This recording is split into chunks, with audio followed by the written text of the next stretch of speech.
Uh, all right, we're live. Welcome to another episode of the Pepper Soup Talk Show, where we bring to the table movers and shakers in the African diaspora. My name is Aki. I'm here with my partner Toby, and our guest today is someone who managed to turn his passion into a business. He is a foodie by nature. Um, and he owns a company called 8 Miles, which is a comfort food products company you can find in your local grocery stores and in household names like Whole Foods and Target. And so we're excited to talk to him about his journey, about how he went from someone who just likes to eat food and cook to being able to, be a contestant on a show on the Food Network to, working on this company that has its products in grocery stores all over and that is thriving.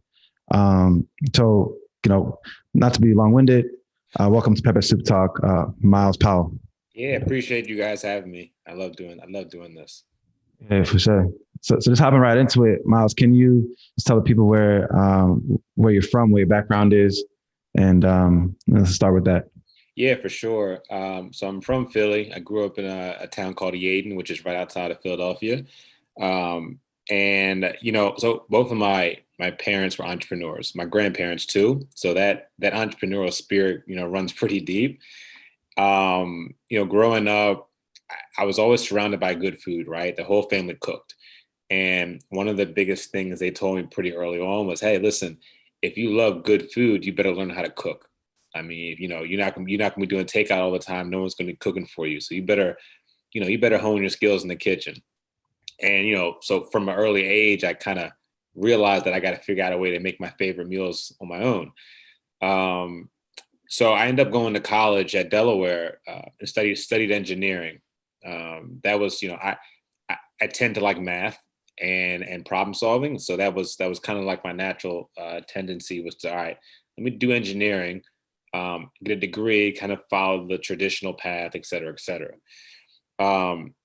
Probably midway through college, I really started to figure out that I like to cook, right? Not just the eating part, but the whole process of cooking was pretty fun to me. And it's funny because I just made a connection recently where people always ask me like, well, what's engineering have to do with cooking? And I said, well, if you think about it, cooking is a problem solution kind of thing, right? Like you've got to get from A to B, follow a set of directions, do what you got to do and solve it. And obviously the outcome of that is you get something delicious. So, I was still pretty strong on engineering, but this whole cooking thing was starting to kind of grow a passion in the back of my head. And then once I graduated, I moved out to Harrisburg, Pennsylvania. If anyone doesn't know anything about Harrisburg, I don't blame you. There's not a lot out there, and so I was somewhat isolated. I did meet some good people, but I spent a lot of time alone. And during this alone time, I just got a full-time job, but I had this void, right? Like I wanted to do something else. And that's when I really started digging into recipe creation and just being creative in the kitchen. And I started to think, maybe there's something behind this passion of mine. And it was my second day of my first job. I sat down at the office and it was like 9 a.m. I never forget it. I looked at the clock and I'm like, you mean to tell me I got to do this for 40 years? I'm like, nah, there's no way. There's just not a chance. I'm only on day 2. And from that moment on, I decided I wanted to build something. And so I decided I wanted to do a recipe book, and just to kind of get my creative recipes out there. And this is probably around the time when Instagram was fairly new. And so I wasn't really using Instagram that much. I ended up doing a food blog. And that food blog is what got the attention of the Food Network. And then that's actually how I ended up on this competition series called America's Best Cook. And that was like, that solidified, okay, yeah, engineering is paying the bills and it's what I went to school for, but I got to chase this passion of mine and create something out of it. So that food blog, given that landed you on a Food Network. That must have been one, hell of a food blog. Like, can you talk a little bit about that and what went into creating that? Yeah. At this point, I'm 21 years old, and I'm just having fun in the kitchen. I'm making all these kind of crazy creative recipes. And like I said, my intention was to get to do a cookbook. And I figured this is a good way to kind of build up awareness, notoriety, things like that. I'd had these recipes out there, like a duck grilled cheese sandwich, or like, bacon wrapped lasagna. Like, these are all these kind of recipes that aren't healthy, right? It's just kind of showing how creative you can get. The blog was called omgyoucancook.com, which is really just saying, like, I can't believe this guy can actually cook.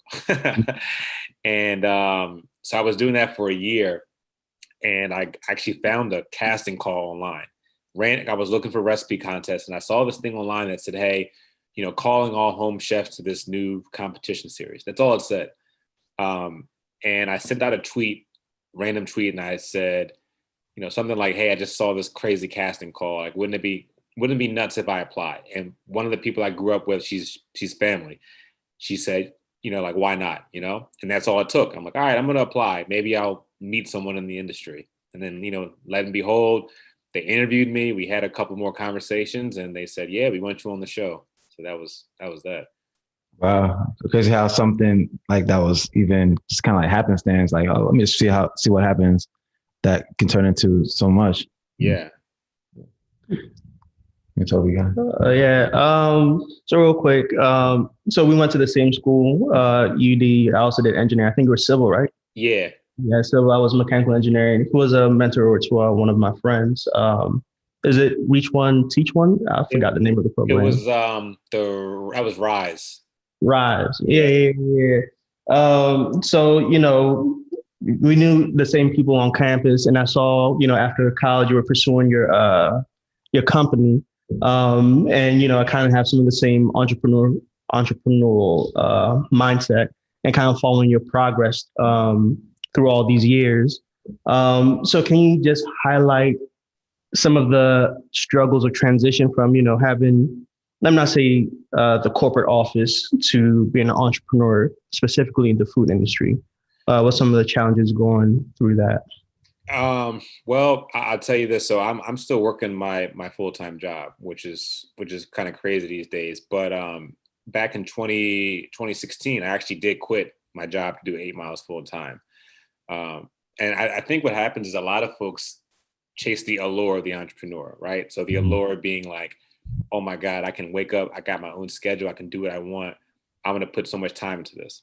The issue is you got to make sure that you're fully dedicated to it, and not just, you don't want that lifestyle. You don't want to just have the freedom. You want the responsibility that comes with having that freedom.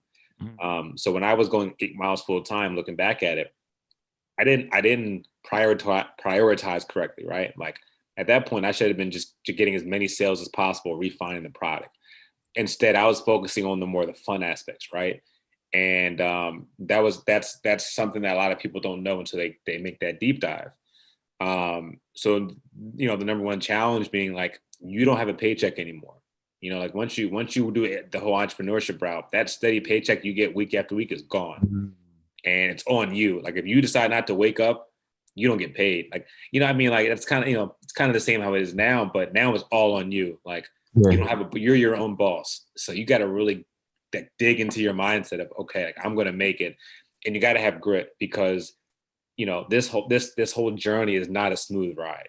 And I think you're going to get battered, and you're going to face a lot of challenges. And so you got to make sure you're fully committed to what you believe in, and, like, see the end goal, right? And keep chasing it. So I think it's a mental game, right? That's probably the number one challenge. True. And people, when they look at entrepreneurship and starting a company, to some of your point too, like, they see like the glamour and all the upsides to it, but there are two sides to every coin, and it's it's a real journey too. Like, it's a journey of the company, but then also imagine a journey of self as well. Like, you're learning all these lessons as you're going along. Yeah. And so with this, we want to help peel back the onion too, so people can get like a real picture of what this has been like for you. The both the upsides and the downsides too. Because like with Pepper Soup Talk, we really try to like encourage our guests to be a little vulnerable too, so that people who are watching and who will see this can be able to make informed decisions and learn from people who have been through the fire and and have kind of come out on the other side too. So just like taking it back to the Food Network, you had the food blog, and then that led to you being a contestant on. Can you talk about the show and what that was like? Because this is before 8 Miles. Yeah, this is before. I kind of started thinking about it at this point, but I'm still really early on, just trying to figure out how I'm going to do food in my life.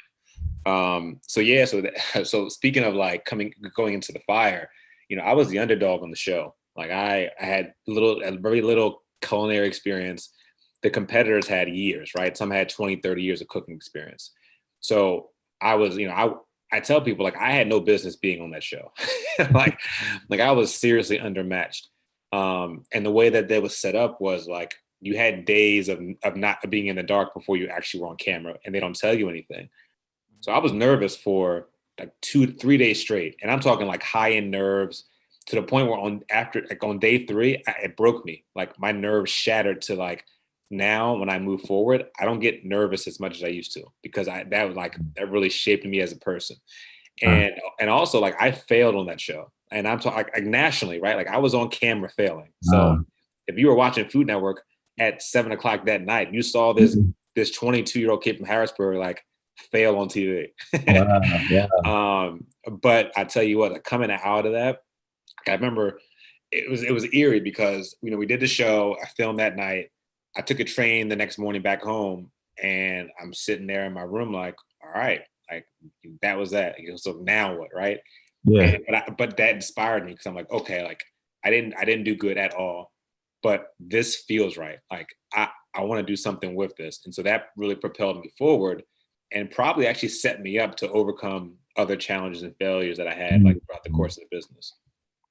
Or I imagine as you continue moving forward, those experiences may like anytime maybe like if you experience similar emotions or just had like similar experiences, it was easier to just move through them because kind of maybe built sort of like calluses in a sense. Yeah, definitely. Because I mean, I one of the things that I think happens to a lot of entrepreneurs, including myself, is you feel like you're always taking 1 step forward, 2 steps back. And when you're doing that year after year after year, it's like you get tired, right? And at the same time, I think everyone, like if you see someone post about their new company, you don't know this person, but it's like, hey, I'm proud to announce that I just launched nationwide. Your thought is, wow, like they hit it home run right off the bat, but you don't know like maybe 10 years before that they struggled and like they were on the verge of quitting. It's just that now they got to this point, but that's what makes it all worth it. Is not folding and realizing that like no matter how big you get, you're always going to face these challenges. Yeah, that's real important to know that like there's a story behind every story. Yeah. So 8 Miles, like when did you start 8 Miles? That was probably within the first year after the Food Network. So I remember I got back from the show, and at this time I was experimenting with different types of barbecue sauce because I love barbecue sauce. And I just finished up a recipe. I was actually in grad school, and it was good timing because I said, okay, this will help me with my business acumen that I can use for 8 Miles. And so I just finished up this new barbecue sauce. I started sending out samples to people in my network, and I got a lot of good reviews. People were like, this is amazing, et cetera, et cetera. And that was the confidence that I needed. I said, you know what, this is what I'm going to start a company. And this is back in 2014 when I finally started making those moves to start the company. Yeah. And it was just a lot of Googling, right? Like my network wasn't I didn't know a lot of entrepreneurs at the time. And so I just figured everything out from research, like what is an LLC, difference between LLC and an S Corp. What do I need to sell food to stores, right? And I went in pretty naive. Like I had a product, but I had no idea how to sell it. And so that started like this whole 6-year journey where I'm still learning every day. It's just the lessons now are different than the lessons were, back in 2014, 2015. Right. Right. Well, so now with the Food Network show, and given that you were on national stage and the kind of the spotlight was on you, were there benefits that came out of that? Even though I know you said maybe it didn't go the best, but were there benefits that came out of that when you, let's say, were starting 8 Miles or when you got past that, place? I think it makes a cool story, but that's kind of where it ends, right? So it wasn't like, because I was on the show, so it made sense. It kind of tied into the whole story of me as a foodie. But the Food Network, there's so many shows, right? And like if you were to ask me name one contestant I've seen over the past 20 years of watching Food Network, I probably could name one. So it's like, because it wasn't like I didn't like have an epic like crazy meltdown that everyone's going to remember. I just didn't do good at all. But like I said, I think it's embedded into the why of the company. And so that actually, when I talk to store owners, or I'm talking to distributors, whoever, I tend to tie that in just to let them know like how I got from point A to point B. No, I definitely want to just give you your props for even going on that show and like putting out the signal for it, like to say, like, to like apply for it and to even like put yourself in that kind of uncomfortable, environment, because that's not something that anyone can do. There was a moment, I tell you, it's funny. So like I mentioned, we filmed on day 3 and I hadn't slept much. So I'm all on coffee. And I remember I'm sitting at my cooking station and there's like, there's cameras everywhere. And the host of the show, Ted Allen, he's talking to the camera and he's like, ladies and gentlemen, these contestants, blah, blah, blah. And I remember like I had everything slowed down in my head, and I said to myself like, why am I here? I was like, I don't belong here. I can't tell the camera, pause, time out. I need a minute. Like, no, like these are things are rolling. And as soon as he said like go, I just blacked out. Like I just went, and that was probably the quickest 30 minutes of my entire life. But like looking back on it, like I said, that was such a setup moment. I didn't realize it at the time, but now I'm like, man, if I didn't do that, I probably wouldn't be here today, like doing what I'm doing. Right. Yes, so I was going to ask, so when it comes to 8 Miles, can you talk a little bit about what that? I know it's been a long journey, so I know we'll probably be here for days, and you cover every step of those 6 years. But can you talk about that process of gaining the skills, like the like the fundamental skills to start the business, knowing how to like figure out the packaging and starting to sell it, and getting it into stores. Like what was that like for you? Yeah, so I took the long road because, like I said, I didn't have a lot of people in my network that were in the food industry. I felt like I was the first one that I knew about within my group, So nowadays it's a little easier because there's so many different peer groups. There's so many ways to connect with other entrepreneurs that have done what you do, and they can offer you great advice, which is what I'm trying to do now to help other people out. Because when I first started out, I mean, like I was on Facebook saying, hey. I want to do a label. Can someone help me out? And I would have them create something and then get people's feedback. I end up hiring someone to help me with the label and the brand. It was actually my first time hiring someone. It was a freelancer, but that was the very beginning because we sat down for about 3 months and went over all the details of how to build a brand. It's a lot of people. I don't think a lot of people realize that like when you see something on the shelf, there's been hours and hours and hours of time spent into every single piece of how it looks on the shelf. And so that was critical early on. Other pieces that I kind of, like I said, I researched like trademarking, what that means. I used LegalZoom to kind of figure out what kind of business to create. And at some point, you do all this research, you go, you know what? Like, I think I know enough. I'm gonna launch. And I launched, got my paperwork, and I'm like, okay, like now it's time to sell this stuff. And I had no idea what I was doing. Like I had a 12-ounce bottle of barbecue sauce, and I went to some stores like, hey, like, can I sell you this and you sell to your customers? Like, I had no idea about pricing, distribution, none of that. All that was learned as I progressed. So like I said, I definitely took the long route, but nowadays you don't have to, but you're still going to learn along the way. It just might not take you as long as I did. Now, what was it like working to, I guess, perfect that product, or even, because I know you or the beginning products, 'cause I know you mentioned there's some barbecue sauces that, you had, and then I know like when you look on the site, there are these different varieties of mac and cheese going on. So was the first product for you the barbecue sauce? Yeah. And what was it like working on that? And were you able to get into stores at that time or? Yeah. So the first 2 years of the company, 2.5 years, was focused on the barbecue sauce. So the first year was pretty much like, it was extremely, extremely small volume, selling like online to people that I know or people that they knew. And then a couple small stores carried it. So, pretty manageable. Like, I still had my weekends. I remember, like, I felt like it wasn't big at all, right? It was like a little side thing.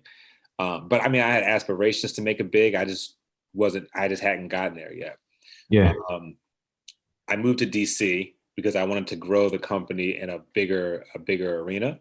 And at this point in time, because I know you mentioned you started an engineering job, and you said you left after the second day.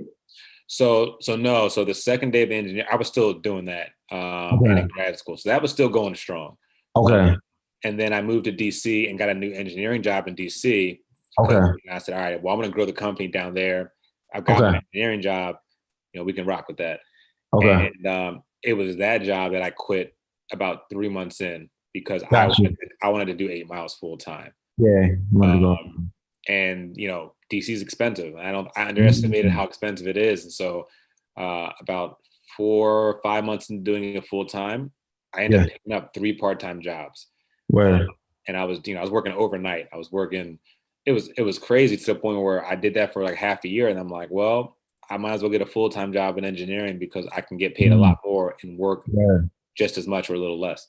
And so along this way, I'm still trying to find my way. And then in DC, I was doing a lot of like farmers markets and pop-up events. And what I was seeing is that a lot of the best sellers were the folks that had food, like ready to eat food. So like people would come to the farmers market and gobble that up. And I was starting to get creative how I can showcase the sauces. So I would start making like chicken wings and mac and cheese. And every time I did these events, people would say like, "Oh my God, this mac and cheese is so good. You should consider selling this." And then so that's when I decided, you know what, like it actually ties in better to my roots, which is Southern comfort food. I said, this is what I love cooking at home. The mac and cheese market is subpar. At a grocery store, I said, I'm going to bring a premium mac to the grocery store. So I kind of relaunched the company. This is in 2018 to focus on the mac and cheese. Got you. And all these products that were being made, like the barbecue sauce, mac and cheese, were you the one making it? And you were making all of it? Yeah. So I was working at a shared kitchen space. Yeah. In DC. So I had one in Pennsylvania. And it's funny. So I think about like what the transition, what got me into this like mindset of always working. Yeah. When I was in Pennsylvania, I would go to work, leave work, drive about 45 minutes to the kitchen, be there for a couple hours, drive home, go to bed. But that was only like twice a week when I was doing the kitchen runs. As the company started to grow, it became 3 times a week and then 4 times a week. It got to a point where I was in the kitchen 5-6 days a week when I was in DC. And I was making everything by myself. And over time I realized I can't, right? Like I gotta be able to hire people to help me out because like, number one, I gotta take care of my health. And number two is I was distracting myself from other ways to grow the business besides just being in the kitchen. Word. So on top of that, is there any reason why you went this route instead of like trying to open up a restaurant? Yeah, I mean, the restaurant was like I had a couple of ideas, because it seemed like a really cool. I have one really cool concept that's in the back of my head that I won't say. It's for way down the road, but just the time, the risk involved, the capital you need to start it, and I mean, those are the two factors, right? Like, I can't work a full-time job and run a restaurant. There's no way, and I don't have the money for it. So, um, like I said, I'm thinking about it down the road, but I decided to go this current route because it was a lot more manageable and it would allow me to build a brand without having to put in $50,000, $100,000. True, true. And then along the journey, like you said, you always keep the end goal in mind.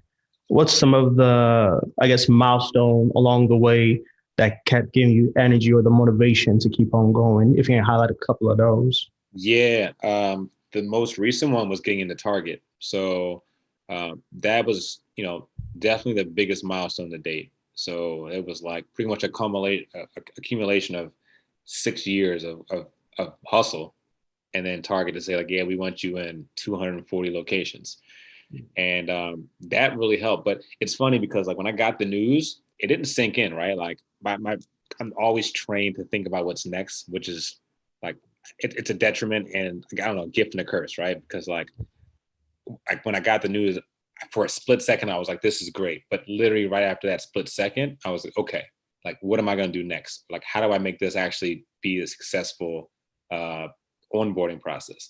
That was definitely the biggest one. The same with getting into Whole Foods the first time, another milestone moment.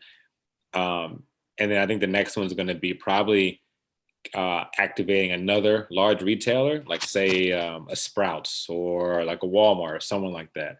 And actually is going to be probably transitioning back into full-time with 8 Miles once the business can sustain, I can pay myself and I can focus on this full-time. I think that's going to be huge. I mean, because I've been fighting for that for a long time. Gotcha. And then with this, you're always thinking a couple steps ahead every time, something is completed. Was there ever a time you felt stuck and how were you able to overcome that? I smile because that's like every other day.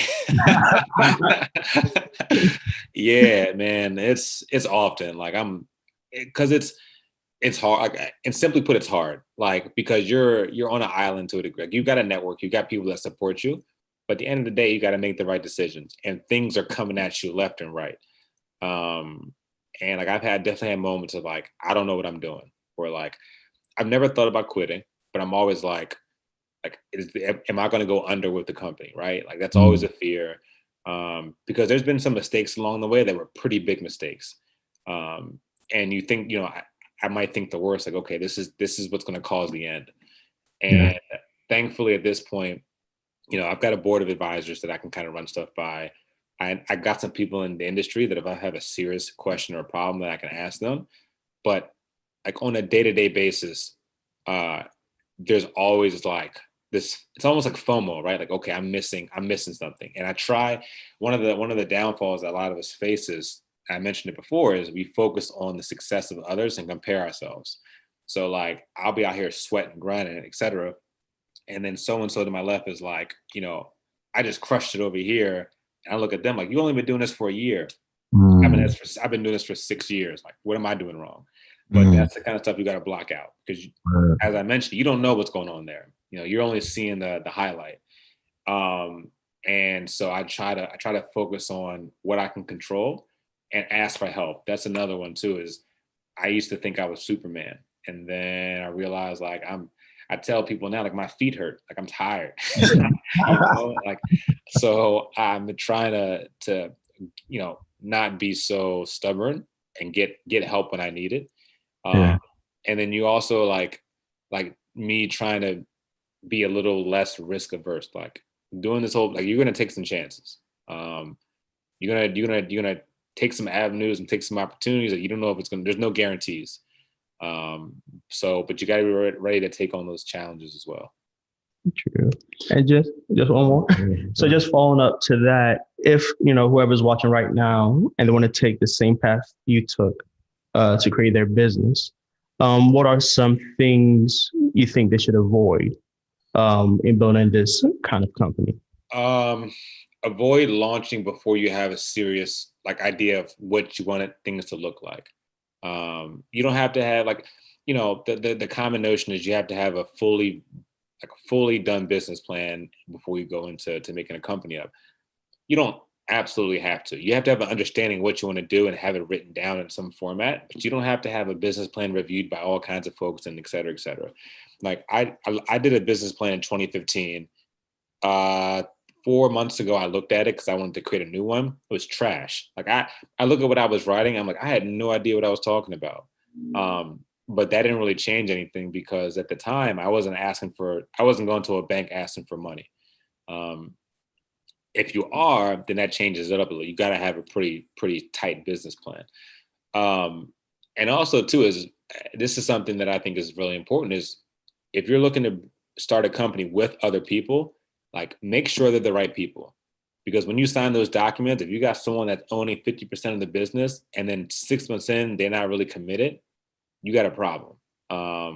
Starting a business on your own is really tough. And it's actually investors don't like that. They like to see a team, but just like be really careful of who you pick to go into business with. Man, it's a lot of good info. I hope people are consuming it.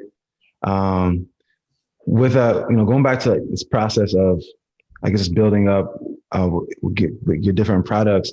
Can you talk a little bit about going from, let's say, whether, I don't know if it happened with barbecue sauce or with the mac and cheese, but like creating this like full, boxed, product with a design that is like presentable in a store. Was that the first kind of product that you put out there, or like was there like a progression to that?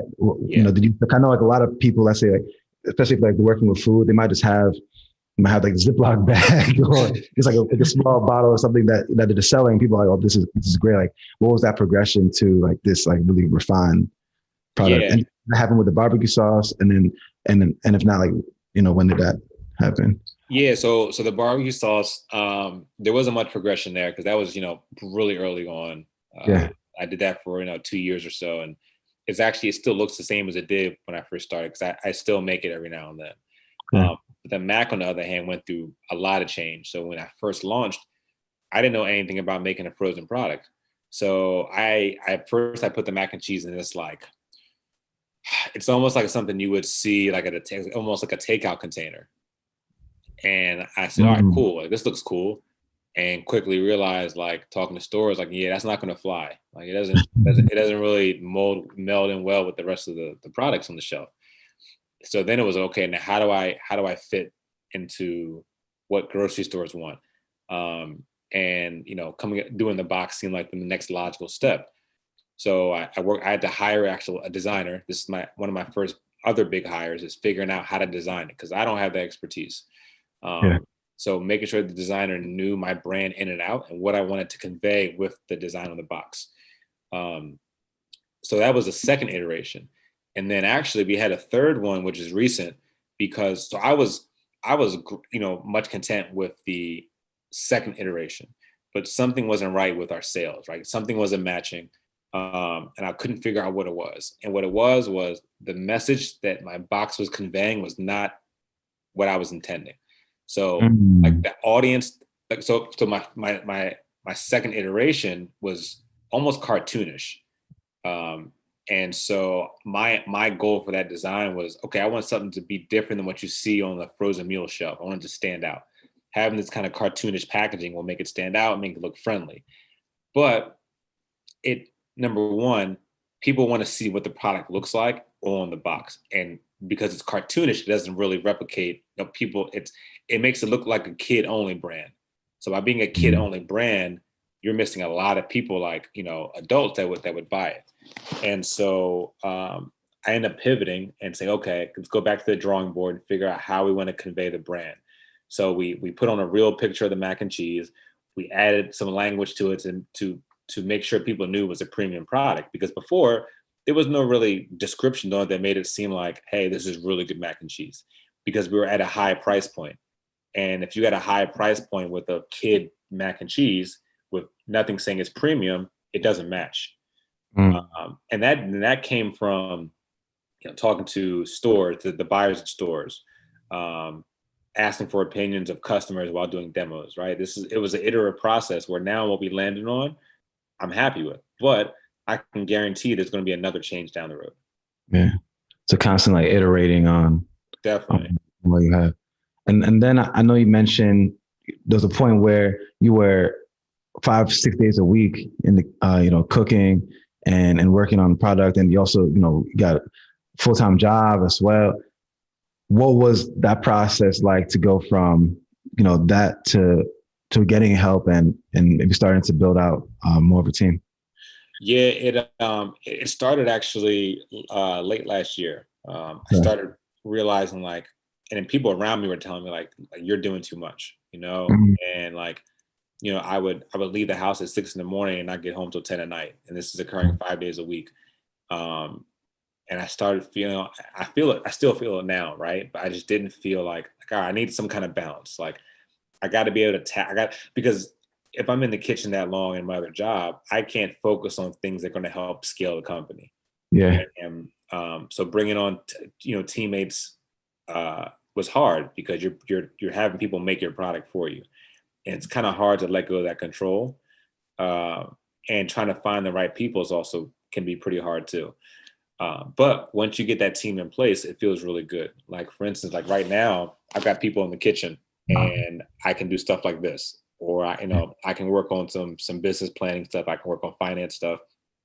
It really helps because by Thursday, I'm usually wiped out. So it really helps that I can do other stuff besides just make mac and cheese all day or all night. I feel that. Makes sense.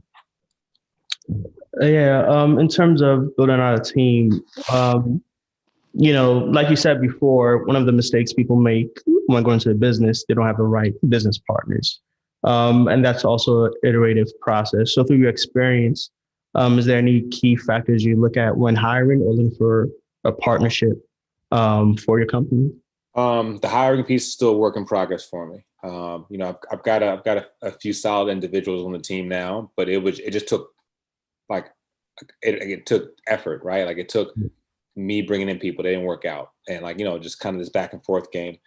It depends on what you're hiring for. So if you're looking to bring in a partner, personally, I'm going to look at someone like what their hustle, like what their kind of, I want someone that's going to match my grind, right? If you're going to be a part of this business moving forward, what's on their resume is important, but I think that what's inside them is even more important.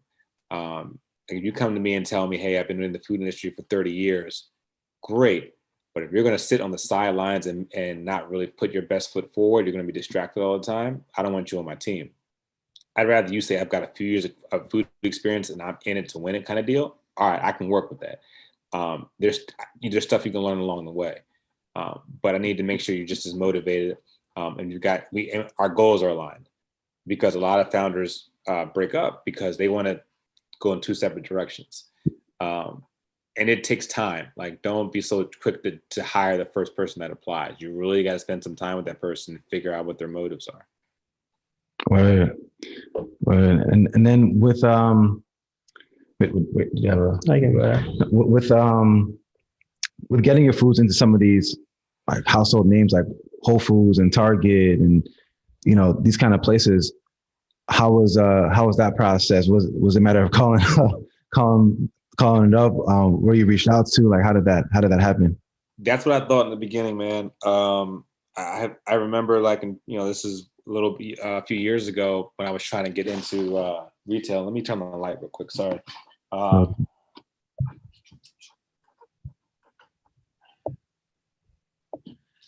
There we go. Trying to get into retail, I thought it was just a matter of just a phone call. And what I quickly realized is that it's far from that, right? I can't go on Target.com and say, who do I got to contact to get my product in Target? It's a lot of networking. LinkedIn is powerful for that. Finding out who the decision maker is. Now, your smaller mom and pop shops where they've got one store location downtown or in a small town, you can go up to them and talk to them. And I suggest starting there, because if you can develop that relationship, they'll give you feedback on the items. If you can sell in that store, the customers there will give you feedback. They'll see how it does. That way you can build and you can iterate at a smaller scale. I would advise you don't go for broke right out the gate, because, let's say you're fortunate enough that, Whole Foods takes your phone call, or you get an email chain going with the Whole Foods buyer. If they feel like you don't know your stuff or have no data behind or history of what you're doing, you're gonna be on an uphill battle. So, like I said, I did take the long route, and I started out small and built over time. But during that build up, I learned so much that by the time I got in front of a Whole Foods and a Target, I was well equipped with all this knowledge about the industry and about our products and our brand, that I felt like I was, almost on like an equal playing field with some of the formidable brands. That makes a lot of sense. Yeah, he had all that experience at that, at that point in time. Yeah. Looking forward to future products, because I know, like, right now, and we had a chance to take a look at your site, and you have all these different variations of mac and cheese, and it seemed like mac was almost like a flagship product in a sense. Are you thinking about other kinds of products? Like, what does the future of Myles look like? 8 Miles look like? Yeah. So the next product, it's actually a line of mac and cheese bites, which still mac and cheese, but just a different format. We did a soft beta launch of these last year at one store in DC, and I mean, it killed it. It's just that in order to scale up that product, we need some pretty specialized equipment that it's not in the budget right now. So I've got that in the plans for next year. And then beyond that, I'm going to stick within the comfort food realm. So any product that we launch outside of mac and cheese is going to be related to like that Southern comfort food. Okay. And then, so as far as balancing, a day job and entrepreneurship, and it can be very stressful on the mind and on the body. And just being able to balance that, it's a skill and a challenge itself. Yeah. Is there anything in particular that helps you create that balance? And also, is there any transferable skills from, one thing to another that helps you thrive in both environments? Yeah. What I do is I call it my escape. The thing that kind of keeps me grounded is exercise. So, and the reason I exercise and I try to do it every day is, this actually, I thought about this recently, is that, in entrepreneurship, there's a lot of things that can go right and even more things that can go wrong. And some of those things that can go wrong are not in your control. It could, and so what I found with exercise is, like, when I'm in that zone or that bubble, when it's me and the weights, I can control my inputs and my outputs, right? Like, I know if I give 100%, I'll get 100% results. And it's like a way for me to kind of zone out and focus on this one thing that I know I can do. It's almost like a confidence thing, right? Like, yeah. And it's been that way for a long time, because through engineering, man, like, I struggled. Like, I would study and still fail, right? So from that, like, I always felt like, all right, I'm putting in 200% effort and getting 50% back. The same way with 8 Miles, right? Like, I feel like I'm doing a million things at once, and like, I still have these setbacks. Whereas with working out, it's like, okay, like I said, I can do this. Like, it's me and the weight. There's no one else involved. Like, I can control this. If I give it all I got, I'll get great results. So that's what really kind of keeps me balanced. As far as transferable skills, engineering itself actually transfers well to what I'm doing now, because I realized that I didn't love engineering as a discipline, but what I loved about engineering was the challenge of it. And, loving that love for the challenge is like exactly what entrepreneurship is. Like, it's the ultimate challenge. And so, like, from that, it's like deep inside, like, okay, like, this is the biggest challenge to date, and now I enjoy it. So you get like 2 birds with one stone. Where, that comment around the around the gym. That I think that's a real gem right there, because it's like, especially when you're talking about entrepreneurship and working on a company, because you can control your input. You can always control your input and your process, but what the outcome is or what the results are, you can't always control exactly what that looks like or when things happen. But so it's almost seems so it's like, everything ties together, like going to the gym and like the different other processes you have in your life that also plays a part in how you feel when you're working on your business. Yeah, exactly. Because a lot of people say part of entrepreneurship is there's a little bit of luck in there, right? And like I tend to agree, because there's been certain things that have happened that I'm like, wow, that was lucky that I met this person. Happened to be in the same place as this person. Working out, there's no luck. Like you can't get lucky. You just do it. So that's why that's what makes this such a big part of my lifestyle. Well, got you. There's a question we like to ask all our guests when they come on, which is, if you were talking to your younger self, the Myles who was just starting 8 Miles, and you're about to go on this journey, what advice would you give him? Like, what would you tell him as he was about to embark? Oh man, that's a hard question. I would tell him, don't rush certain things, and stay focused on what's important. For a business like mine, there's 2 things that are going to be super critical. It's sales and raising money. Everything else is important, but nothing beats those 2. Without sales, you don't have a business. Without raising money to grow the business, you're not gonna be you're gonna get stuck. Things like social media presence, marketing, that stuff is, production, all that stuff is really, really important, especially production.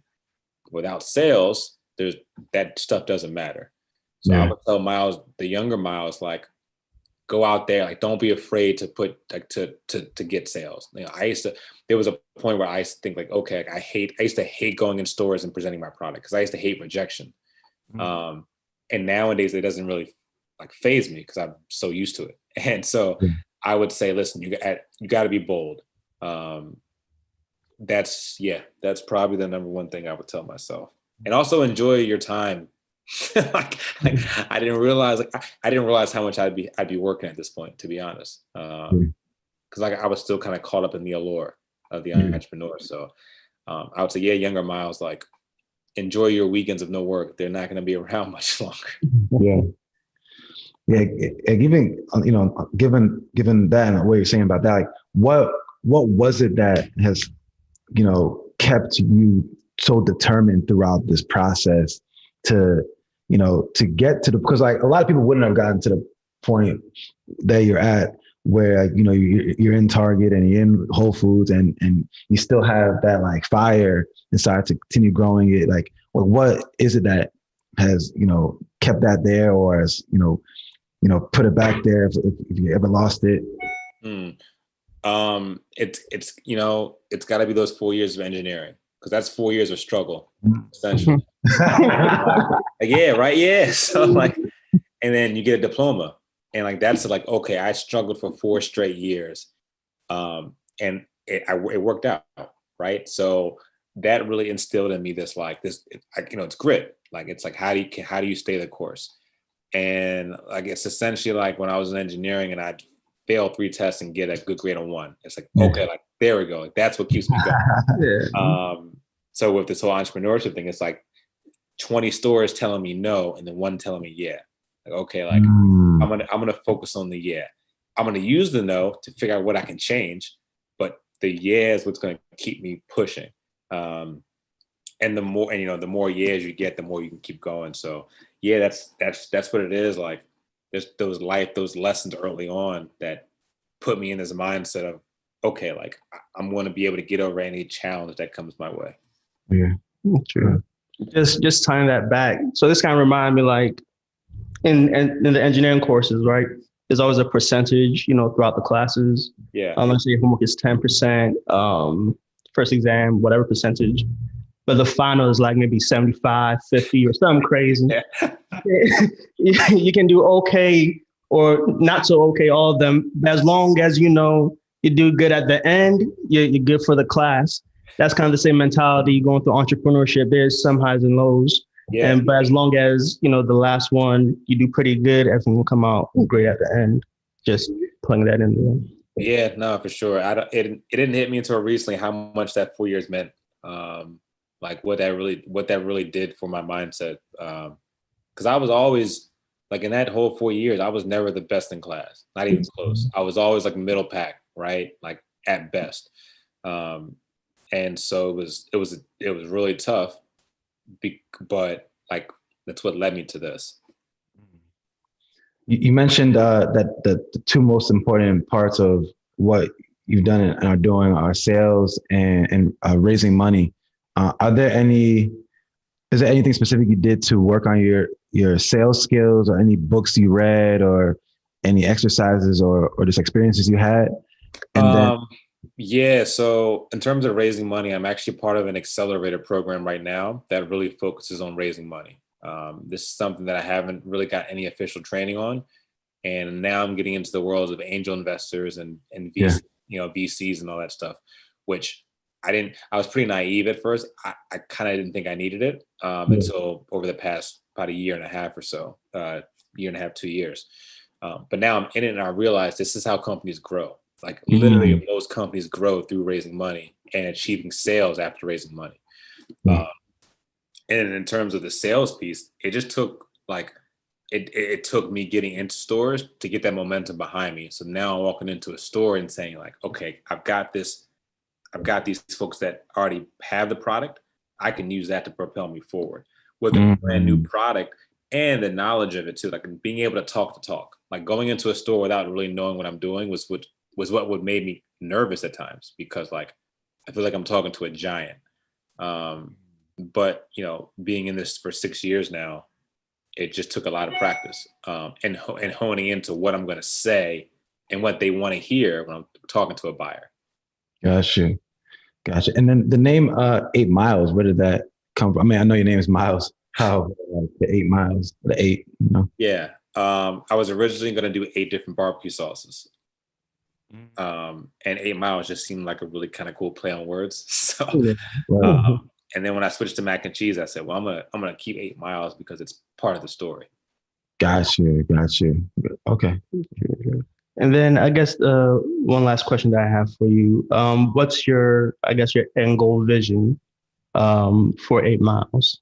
I definitely want to expand nationally, which I'm working on expanding to the Midwest and the Southeast, probably by early next year. And then going national by, the following year.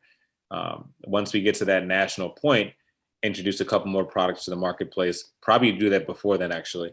And then, in the next 4 to 5 years, actually get acquired, which would be kind of the exit strategy. And then knowing myself, once I get acquired, probably do something else, right? Like, okay, use that experience and that success to transition into some other form of business, whether that's another food company or something related. That's what things look like right now. Well, man, it's a lot of kind of giving us a lot of info, a lot to think about. We really appreciate you being on the show, Myles. Yeah. For everyone tuned in, we appreciate you being on here. If you like what you've been watching and everything Myles had to say, please, click the like button down below and definitely subscribe at the top right. This is Pepper Soup Talk. Myles, where can people find you? Instagram at 8 Miles LLC. That's Miles with a Y. Okay.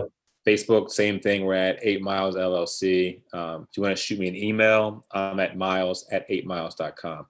A lot of this, I'm starting to really get into this bag of showcasing what being an entrepreneur is really like. So I've been trying to express my thoughts a lot more on LinkedIn to really bridge this, I call it the fantasy gap, like what it is versus what it really looks like. It's the same way that some athletes should try to do the same thing. Like, we look at athletes and music artists, like they live this amazing life. and they're really fortunate, right? But a lot of folks don't know what it took to get there and what it takes to maintain where they are. And that underbelly. I don't either. I'm not neither of those. So, but but as an entrepreneur, I want to show people, number one, like, this is what it takes. It's an example of what it takes. And like, but these are the results if you keep going. Right. With some of what we've spoken about, again, going back to like the sales and fundraising, and I guess what you're learning even in the accelerator you're in, would you have started raising money earlier if what you knew now? Okay. Yeah, I would have started raising money 3 years ago. Now 3 years ago, I didn't know nowhere close to what I know now about the brand and the industry. Yeah. But raising money would have really helped us probably accelerate our growth, right? Because I've been bootstrapping. With bootstrap, you can only do so much. Right. And so, yeah, I would have definitely tried to bring in. Now, we did do some crowdfunding campaigns earlier on, but like raising serious money, I would have definitely started to get into that earlier. Yeah. Well, that's what's up. This has been Pepe Soup Talk. We're here bi-weekly on Tuesdays now at 7 p.m. Eastern time. We used to be on Saturdays, and we switched the time to the week. Okay. Before you go, actually, we just came out of pandemic. We're coming out of pandemic. We got to ask you, how was working on 8 Miles during the pandemic? I mean, it was different because I was home, and being trying to run a business while working full time, working at home allowed me to kind of balance it out a little better. And so things were a little slower at work. And so I was able to do some other 8 Mile stuff, which was cool. And plus with the pandemic, this is where I was really fortunate because so many people were at home. Frozen food was like a priority because everyone wanted to be able to make stuff at home. And so I was able to capitalize on that increased demand because of the pandemic. Now I wasn't able to get out and market like I went to, but the pandemic in a way kind of set the stage for where I'm at now with Target. Like, it kind of accelerated our growth. Wow. And it gave me time to think about some of these things that I'm doing now. So were you guys selling online too during this time, or was it? No, still selling through stores. Yeah. Stores. Wow. And the growth still accelerated, like. Yeah. Just because, people were in the grocery stores looking for those frozen items.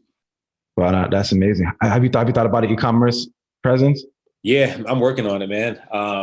It's frozen, so it's harder because shipping frozen products is really tough. But we're now in a space, as a culture that it's almost required, right? Like, people are relying more and more on e-commerce. So, I'm still working on it, but that's going to be something that will probably present itself within the near future.